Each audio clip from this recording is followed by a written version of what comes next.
I don't know how to fucking say it. So it looks like I've been getting a ton of questions about my blue carbon build, which is right behind me. Now, I'm definitely gonna answer a lot of those questions today, just kind of going over my build and letting you know what parts I have in it, why I chose them, and then pretty much kind of just going over what I expect from this build. As you can see in my hand, I do have the blue carbon build. It's been nothing but great to me. I just love how short everything is, coming in at 128 millimeter barrel length. That also goes for the inner barrel as well. Did make a bit of an overview video earlier. If you guys want to watch that, I will provide a link in the description below with regards to this carbon upper.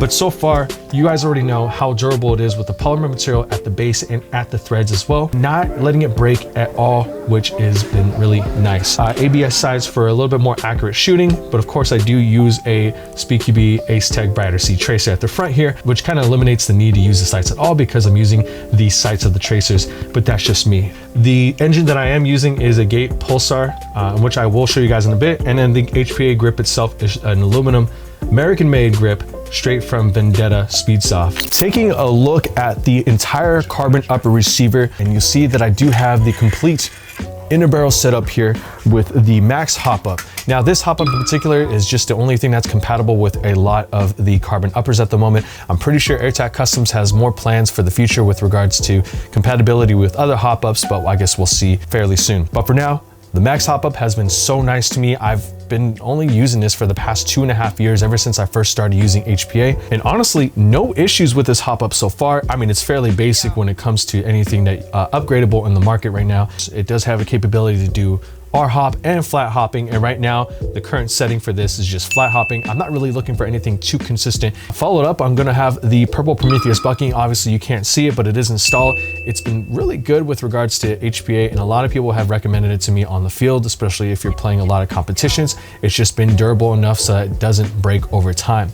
I am interested on using a maple leaf setting for this particular build because I do have it in my all black carbon build. I'm just gonna leave it as is until something breaks. The inner barrel itself is from the brand PDI. It is usually one of the top brands at the moment with regards to inner barrels. I usually clean out my inner barrel after every session or two, just so that way my groupings are fairly consistent and everything is just clean and functional, and I don't have to worry about anything else. The diameter itself comes in at 6.03 millimeters, which is fairly standard for the market on an inner barrel. And I know some people say, well, why don't you get something that's a little bit smaller, 6.0, 6.01? That way you can get a better air steal, more precision in your BBs. Allegedly, the science backs that up. I've been always told from other techs and other players that that's not always the case, especially with HPA. I don't really know. I haven't really looked into it. I'm not really caring too much. This is just a build for just functionality, if anything. What I like most about the MAXX hop-up is the little contraption here at the bottom. I sound old. As you can just trap all the BBs up into the hop-up and release it as you go, and you don't have to worry about a mess every time you release your mag from your rifle. That's always a plus with MAXX hop-up, but again, this is just a very basic build. I'm gonna get real close up with this one. You guys have had a lot of questions about this engine, the Gate PULSAR engine that just came out earlier this year. I had some issues for sure straight out of the box with some low air pressure. Because this is Gate's first HPA engine ever, and it is the most innovative with the trigger board being the actual FCU with Bluetooth functionality, you don't need to have a physical FCU board like PULSAR or Wolverine or whatever. They're always gonna be into your HPA grip, but that's not the case with this build. The Gate PULSAR itself, I did have to finesse it with the settings, but even then, I'm still getting very low air pressure with 0.25 gram BBs at 300 FPS just with 120 PSI. So you know I'm already having a little bit of an issue there. If I have to go all the way to the limit in which this engine can take it, that's just something that I still gotta work on. And I've been talking with other content creators, other techs, other players. The most I've gotten was from a content creator by the name of JJ Moore, who actually works on his own stuff and has his own shop out there in the East Coast. So props to JJ Moore. I appreciate you, bro.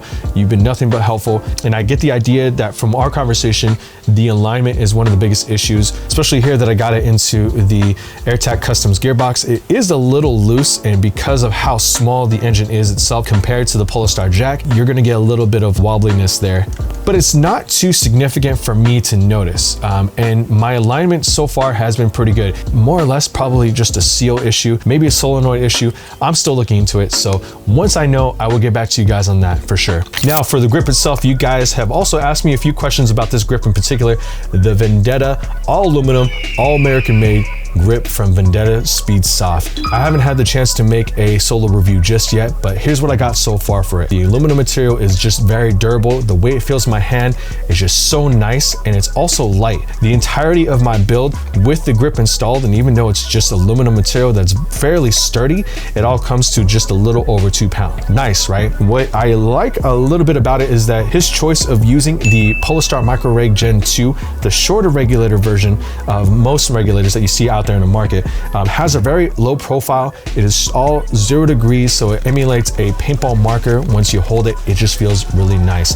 There's not really too much design with regards to where you put your hand and everything and where your fingers go. There's a little noticeable amount of ridges here, but it's nothing that's too crazy.